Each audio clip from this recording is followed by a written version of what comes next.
Hello my dear students, कैसे हैं आप सब। तो उम्मीद को तो बहुत ही अच्छे से होगे, अपनी स्टडी अच्छे से कर रहे होगे। तो बेटा बहुत से बच्चे माइक्रो इकोनॉमिक्स को लेकर बहुत ज़्यादा परेशान हैं, तो उन सब के लिए मैं एक स्पेशल बहुत ही खास वीडियो बनाने जा रहा हूँ। मेरी अब तक की सबसे खास वीडियो होने वाली है आप लोगों के लिए।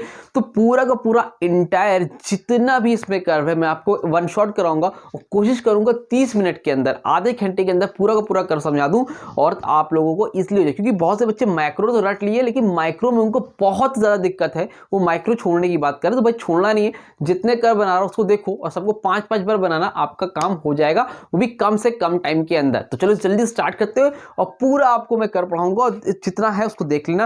रिलेशनशिप वगैरह जो समझ में आए लिख देना, लेकिन कर बना दोगे तो 4 नंबर के क्वेश्चन में 2 नंबर तो अपने आप ऑटोमेटिक मिल जाता है। ठीक है, तो ध्यान से देखो कौन कौन से कर्व होने वाले हैं। पहले चैप्टर से बताऊंगा आपको। डिमांड चैप्टर में सबसे पहले एक कर्व है relation between income and demand. क्या है बेटा? Relation between income and demand. Income and demand के बीच में क्या रिलेशन होता है? कौन से गुड्स में? 3 तरह के गुड्स होते हैं। एक होता है नॉर्मल गुड्स, पहला होता है बेटा नॉर्मल गुड्स, दूसरा होता है इंफीरियर गुड्स, शॉर्ट में लिख दे रहा हूं, लिख सुन लो, इंफीरियर गुड्स, और तीसरा होता है इनएक्सपेंसिव गुड्स। क्या होता है? Inexpensive goods. ठीक है, तो 3 तरह के गुड्स होते हैं। इसका कर्व किस तरह से बनता है तो ध्यान से, छोटे नंबर में पूछ सकता है आप लोग। ये आपका हो गया, ठीक है, ये है आपका एक्स एक्सिस बेटा, ठीक, ये है आपका वाई एक्सिस। ठीक है, अब जब भी बनाओगे तो नॉर्मल गुड्स आप कैसे बनाओगे? यू बनेगा आपका, ये हो गया आपका नॉर्मल गुड्स। ठीक है, आपका जो इंफीरियर गुड्स वो कैसे बनेगा? ये हो गया बेटा आपका इंफीरियर गुड्स। ठीक है, और आपका जो इनएक्सपेंसिव गुड्स है वो कैसे बनेगा? वो यहां से लेके जाओगे और यहां से लेके सीधे चले जाएंगे। ये क्या हो जाएगा आपका बेटा? Inexpensive goods. इनएक्सपेंसिव गुड्स में इन्होंने आई एन लिखा है, इस तरह से आपका बनेगा। ठीक है, तीनों में आप इस तरह से एक लाइन यहां से ले लेना, एक यहां से लेके यहां ले आना। ये तो अगर कभी पूछे relation between income and demand में तो बताना इस तरह से कर बनाओगे।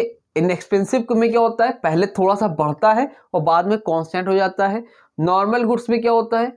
इनकम बढ़ती है तो नॉर्मल गुड्स की डिमांड बढ़ती है, और इंफीरियर गुड्स में क्या होता है? डिमांड कम होती है इनकम बढ़ने पर। ठीक है, तो ये आपका पहला कर्व हो गया। क्लियर है? स्क्रीनशॉट लो, ले लिया। चलो तो फिर से एक बार देखो, रफली भी दिखाऊंगा मैं आपको बार बार। ये बनाया, कैसे बनाओगे? ऐसे लोगे, फिर आप यहां से एक लेके जाओगे आपका नॉर्मल गुड्स, फिर यहां से आप एक लेके जाओगे इंफीरियर गुड्स, और फिर यहां से आप लेके जाओगे एक इनएक्सपेंसिव गुड्स। खत्म हो गया। अब बताओ कोई गुड दिक्कत है इसमें? इस तरह से बनाना है। क्लियर है? चलो रफ करूं। ठीक है सर, हो गया पहला काम। इसके बाद जो आपका बेटा अगला बनना है कर्व, वो कौन सा है? वो आपका इसमें है जो खास है, जो आपको बनाना जरूरी है। ठीक है, इसके बाद आपका आता है एक्सपेंशन और कॉन्ट्रैक्शन। क्या होता है? एक्सपेंशन ऑफ डिमांड, एक्सपेंशन और कॉन्ट्रैक्शन।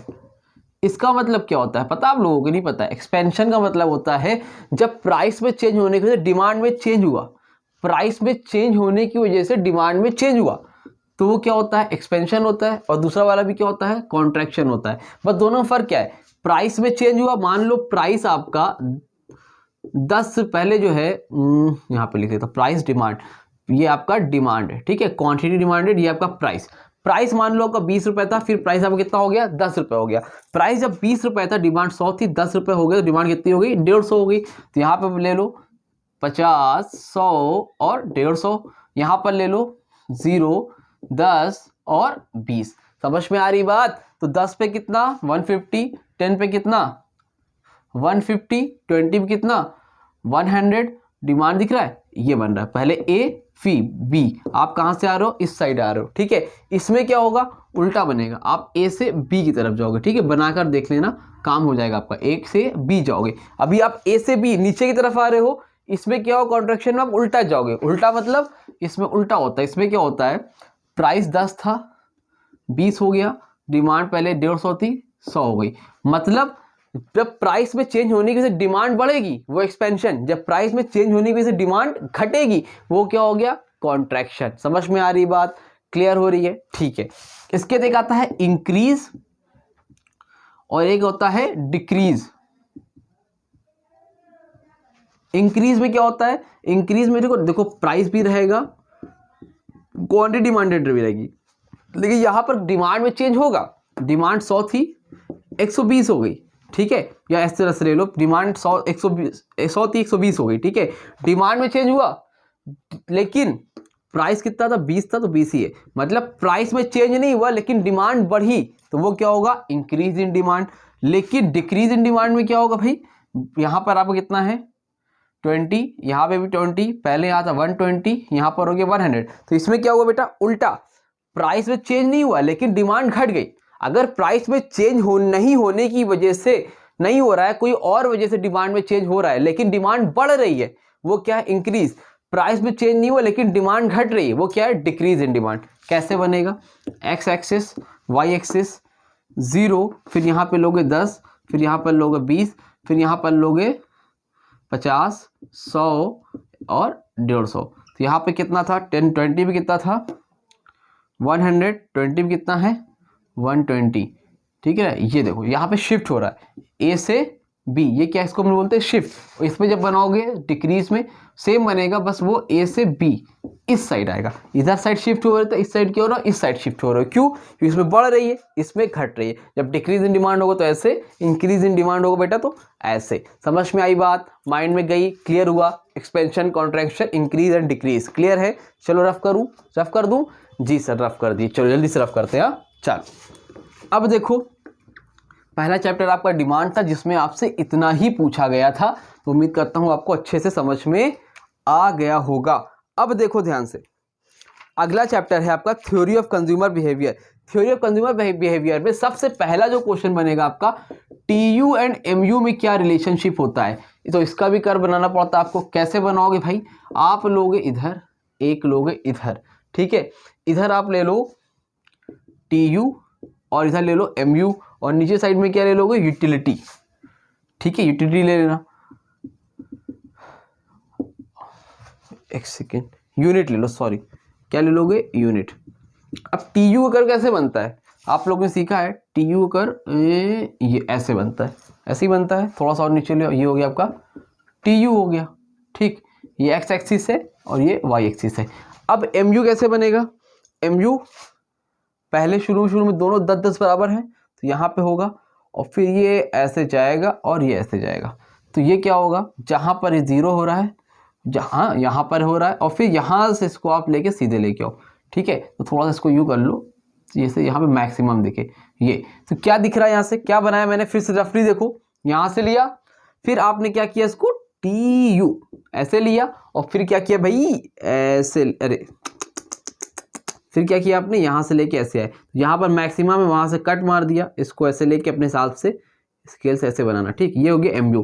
तो इससे क्या समझ में आ रहा है, ये आपका एमयू है, ये आपका टीयू है, तो जब टीयू आपका यहाँ पर मैक्सिमम है तो वो एमयू क्या है, यहाँ पर आपका 0 है। When TU is maximum then MU is 0, when MU is positive TU is increasing. जब एमयू पॉजिटिव है टीयू इंक्रीजिंग है, जब एमयू 0 है टीयू मैक्सिमम है, और जब एमयू निगेटिव है टीयू क्या हो रहा है, डिक्रीज हो रहा है। बस ये 3 चीज आपको लिख के आनी है। उम्मीद करता हूँ ये भी आपको क्लियर हो गया होगा। सही है, समझ में आ रहा है, जितना कराता जा रहा हूँ उतना जल्दी जल्दी करते जाओ, बेहतरीन अच्छा नंबर पा जाओगे, ठीक है। रफ करूँ, चलो इसके बाद बेटा आपका बनता है, जो आपका बनेगा इसमें इंपॉर्टेंट आपको जो बनेगा इंडिफरेंस कर्व। क्या बनेगा, इंडिफरेंस कर्व, ठीक है। कौन से, ऑर्डिनल अप्रोच के हिसाब से। कार्डिनल में भी इतना इंपॉर्टेंट नहीं है, कार्डिनल में तो आपका बनता ही, बता देता हूँ। ऑर्डिनल अप्रोच से, ऑर्डिनल अप्रोच में क्या है, कंज्यूमर इक्विलिब्रियम, क्या रखना, टॉपिक का नाम क्या है, consumer equilibrium through indifference curve. Indifference curve के हिसाब से आपको बताना है कंज्यूमर इक्विलिब्रियम। कैसे बनाएंगे सर, देखो ये लिया आपने एक्स एक्सिस, ये आपने लिया वाई एक्सिस, ठीक है। इसी पर आप क्या करोगे, एक बजट लाइन खींचोगे।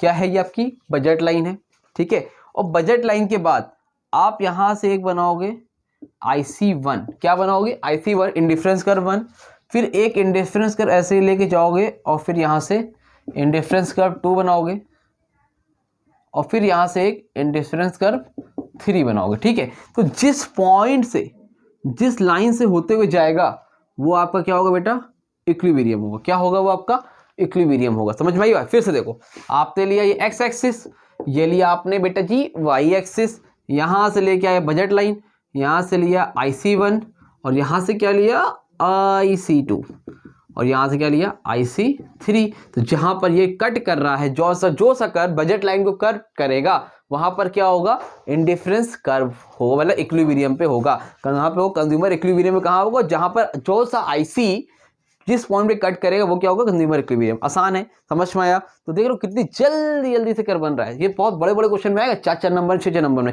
कर्व सारे सीख लो, एक्सप्लेनेशन लिख दो, काम हो जाएगा। ठीक है, क्योंकि कर्व बहुत इंपॉर्टेंट है। कर्व देख लो सारे। ठीक, अब देखो क्योंकि माइक्रो में कर्व ही भरा पड़ा हुआ है। अब इसके बाद आपका आता है degrees of elasticity of demand. क्या आता है बेटा? Degrees of elasticity of demand. ये सब तो यार आप लोग को याद होना चाहिए। डिग्रीज में सबसे पहले EP इक्वल टू 0, फिर है आपका EP इक्वल टू 1, फिर है EP लेस देन 1, फिर है EP ग्रेटर देन 1 और लास्ट में क्या है EP इक्वल टू इन्फिनाइट। तो EP इक्वल टू 0 कैसे बनेगा? EP इक्वल टू 0 का मतलब क्या होता है? Perfectly inelastic. क्या है ये? Perfectly inelastic. कैसे बनेगा? देखो, ये आपका एक्स एक्सिस, ये आपका वाई एक्सिस। ठीक है, प्राइस क्वांटिटी डिमांडेड हमेशा कैसे बनता है? ये ऐसे, यानी कि प्राइस में तो चेंज हो रहा है, प्राइस में चेंज हो रहा है, लेकिन क्वांटिटी जहां पर क्वांटिटी थी वहीं की वहीं है। तो डेट मीन्स ये क्या है आपका EP equal to 0 perfectly inelastic. समझ में आई बात? ये हो गया पहला काम। दूसरा देखो, X axis Y axis EP equal to 1, यानी कि देखो ये आपको यूनिटरी इलास्टिक है। मतलब इसमें क्या होता है? बराबर का चेंज है। तो बराबर मतलब बराबर, यहां से लेके सीधा, ये क्या हो गया आपका यूनिटरी इलास्टिक हो गया। सिंपल, क्या हो गया ये आपका यूनिटरी इलास्टिक हो गया। इसको हम लोग क्या बोलते हैं? EP equal to 1। अब लेस देन 1 का मतलब ग्रेटर देन और लेस देन 1, पहले लेस देन वाला था, इसको हम लोग बोलते हैं इन इलास्टिक। तो ये कैसे बनता है? X axis Y axis change हो रहा है, लेकिन थोड़ा सा देखो, यहाँ पे कुछ नहीं था, यहाँ पे बराबर से हुआ, यहाँ पर थोड़ा सा चेंज। ठीक, थोड़ा सा चेंज। ये क्या है आपका EP less than 1। EP greater then का मतलब क्या होता है? इलास्टिक, यानी कि हाईली इलास्टिक। ये क्या है? Less elastic. तो ये क्या होगा? EP greater than 1, X axis Y axis और ग्रेटर है तो यहां से लेके ये लंबा सा देख लो, ये क्या है आपका EP ग्रेटर देन 1। ठीक, और EP इक्वल टू इन्फिनाइट कैसे बनता है? उसको बोलते हैं हम लोग परफेक्टली इलास्टिक। इन्फिनाइट वाला परफेक्टली इलास्टिक, 0 वाला परफेक्टली इनइलास्टिक। कैसे बनेगा? एक्स एक्सिस वाई एक्सिस, ठीक है, और इसमें क्या होगा परफेक्टली इलास्टिक में ये, यानी कि प्राइस में चेंज नहीं है लेकिन डिमांड में चेंज है। ये प्राइस लाइन की लाइन है कौन डिमांड है, डेट में प्राइस में चेंज नहीं है, प्राइस तो कांस्टेंट है लेकिन डिमांड में चेंज हो रहा है। इसको हम लोग क्या बोलते हैं? इन्फिनाइट वाले को perfectly elastic. EP equal to infinite, that means perfectly elastic. समझ में आया? नहीं आया? क्लियर है? जबरदस्त। उम्मीद करता हूँ सारे के सारे टॉपिक समझ में आ रहे होंगे। रफ करूँ? ठीक है, जितनी जल्दी हो सकती है उतना मैं करा रहा हूँ। जल्दी से इतना देख लो, आपका काम हो जाएगा बच्चा। ठीक है, इसके बाद क्या है आपका?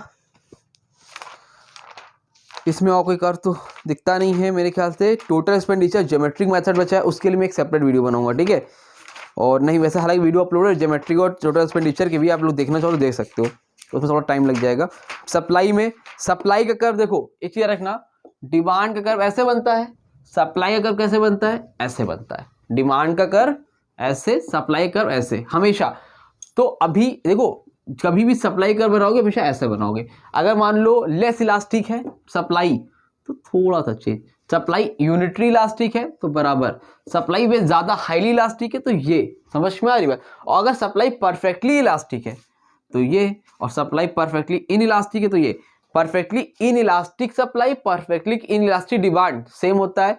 Perfectly elastic demand, perfectly elastic supply same होता है, लेकिन इसमें क्या होता है? डिमांड ऐसे आता है, सप्लाई अपवर्ड जाता है। ये याद रखना। ठीक है, तो इसमें कुछ सप्लाई में कुछ खास नहीं है। अब देखो यहां से जो बनेंगे बहुत इंपॉर्टेंट कर्व है मार्केट मैकेनिज्म से। मार्केट मैकेनिज्म से 2 क्वेश्चन बनता है। एक होता है चैप्टर नंबर 6 प्राइस सीलिंग, ठीक है, और दूसरा होता है प्राइस फ्लोर। तो प्राइस सीलिंग और प्राइस फ्लोर ध्यान से देख लो, मोस्ट इम्पॉर्टेंट टॉपिक है आपके पेपर के पॉइंट ऑफ व्यू से, ठीक है। प्राइस सीलिंग का मतलब क्या होता है, देखो पहले तो ये समझो कर्व इसका, ये आपका एक्स एक्सिस वाई एक्सिस, ठीक है।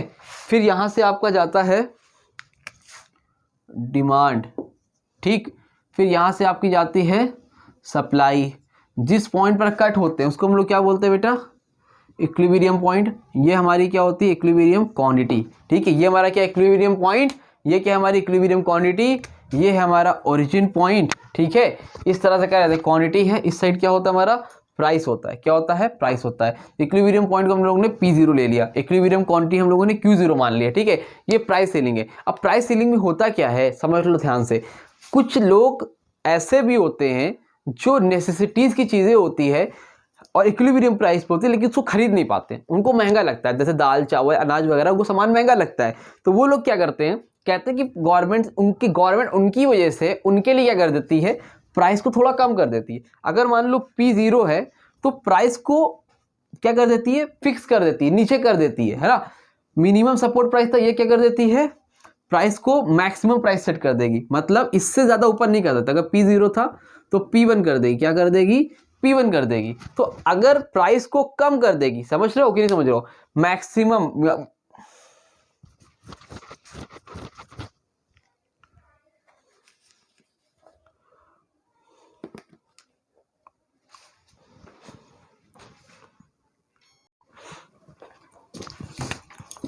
मैक्सिमम प्राइस सेट कर देगी, मतलब इससे महंगा सामान आप नहीं बेच सकते। अगर प्राइस कम कर दिया गवर्नमेंट ने प्राइस कम कर दिया, तो वहां पर आपको क्या देखने को मिलेगा, वहां पर आपको यहां पर एक्सेस डिमांड देखने को मिलेगी। क्या मिलेगी बेटा, एक्सेस डिमांड देखने को मिलेगी। क्यों मिलेगी देखने को बेटा सिंपल सी बात है कि अगर किसी भी चीज का प्राइस कम हो जाएगा तो लोग डिमांड बढ़ा देंगे ज्यादा, समझ में आ रही बात, और सप्लाई लोग अपने आप कम करने लगेंगे। अगर प्रॉफिट मुझे किसी भी चीज में नहीं मिल रहा है तो मैं क्या करूंगा, उसकी प्राइस कम कर दूंगा। तो ये आप प्राइस सीलिंग का ये बनाओगे, और प्राइस सीलिंग बनाने के बाद इसके इम्प्लीकेशन होते हैं वो भी लगा के जाओगे कि अगर ऐसा कर दिया गवर्नमेंट ने तो वहां पर क्या हो जाएगा। सिंपल वर्ड में बोलूं, समझा देता हूं क्या हो जाएगा। अगर ऐसा कर दिया तो फिर सप्लाई कम हो जाएगी, डिमांड ज़्यादा बढ़ जाएगी, एक्सेस डिमांड की सिचुएशन आ जाएगी। और एक्सेस डिमांड की सिचुएशन अगर आ गई तो फिर वहां पर क्या होगा, लोगों को बांटने में दिक्कत होगी। तो जो सबसे पहले आएगा फर्स्ट कम फर्स्ट सर्व, पहले आओ सामान पहले ले जाओ, रेशनिंग कर देंगे, फिक्स कर दिया जाएगा भैया इनको इतना इनको इतना इनको इतना, और एलोकेशन बाय सेलर प्रेफरेंस, जो मेरी जान पहचान का मैं उसको सामान दूंगा। तो ये सारी चीजें आपको देखने को मिलेगी अगर गवर्नमेंट ऐसा कर देती है। तो प्राइस सीलिंग फिलहाल आ गया, तो आप ये बना के चले आना। 4 नंबर में आया, 2 नंबर तो आपका कंफर्म है, गारंटी, तो इसलिए कर बहुत इंपॉर्टेंट है, ठीक है। प्राइस सीलिंग हो गया। अगर मैं प्राइस फ्लोर की बात करूं तो ये आपका एक्स एक्सिस, ये आपका वाई एक्सिस, ये आपका डिमांड, ये आपका supply, demand demand supply supply, यहां कट कर रहे हैं ये प्राइस P0, ठीक है। 2 मिनट लाइट का इशू हो गया, बट इस टॉपिक को मैं पूरा कर देता हूं इसमें, ठीक है। प्राइस सीलिंग क्या है आपका P0, और यहां पर क्वांटिटी क्या है आपकी Q0। अब प्राइस फ्लोर में होता क्या है, प्राइस फ्लोर का बेटा मतलब ये होता है कि मिनिमम सपोर्ट प्राइस, मतलब प्राइस को बढ़ा दिया, मतलब ये उन लोगों के लिए होता है, फार्मर्स वगैरह के लिए होता है। यहां पर गवर्नमेंट क्या कर देती है, कहती है कि देखो अगर तुम्हारा सामान महंगा बिक जाता है तो बेच दो, लेकिन अगर नहीं बिक रहा है यहां पर हो तो इस प्राइस पे मुझे ही दे देना, इससे सस्ता मत देना। तो यहां पर गवर्नमेंट क्या कर दिया, मिनिमम सपोर्ट प्राइस, मतलब मिनिमम प्राइस फिक्स कर दिया है, इससे सस्ता सामान नहीं मिलेगा। तो इक्विलिब्रियम कंडीशन पहले यहां पर थी, उसने बढ़ा दिया, यहां पर आ गई। जब गवर्नमेंट प्राइस बढ़ा देती है उसको हम लोग क्या बोलते हैं, मिनिमम प्राइस लेजिस्लेशन। तो यहां पर क्या देखने को आपको मिलेगा, एक्सेस सप्लाई, क्या देखने को मिलेगा, एक्सेस सप्लाई की कंडीशन देखने को मिलेगी। इसको बोलते हैं हम लोग प्राइस फ्लोर। तो अगर प्राइस सीलिंग का आता है ये बनाओगे, प्राइस फ्लोर का आता है तो ये बनाओगे। कोशिश तो की कि एक ही में बनाएंगे, बट कोई बात नहीं, यहाँ तक हो गया। 7वें चैप्टर से आपको मैं अभी थोड़ी देर में अपलोड कर देता हूँ एक सेपरेट वीडियो, ठीक है। तो इसको यहाँ तक देख लो, उम्मीद करता हूँ यहाँ तक अच्छे से समझ में आ गया, उसको कंफर्म कर लो, ठीक है। चलो उम्मीद करता हूँ अच्छा लगा होगा, लोगों को शेयर करो, मिलते हैं थोड़ी देर में, लाइट का इशू क्लियर हो जाता है। तो तब तक के लिए थैंक यू सो मच।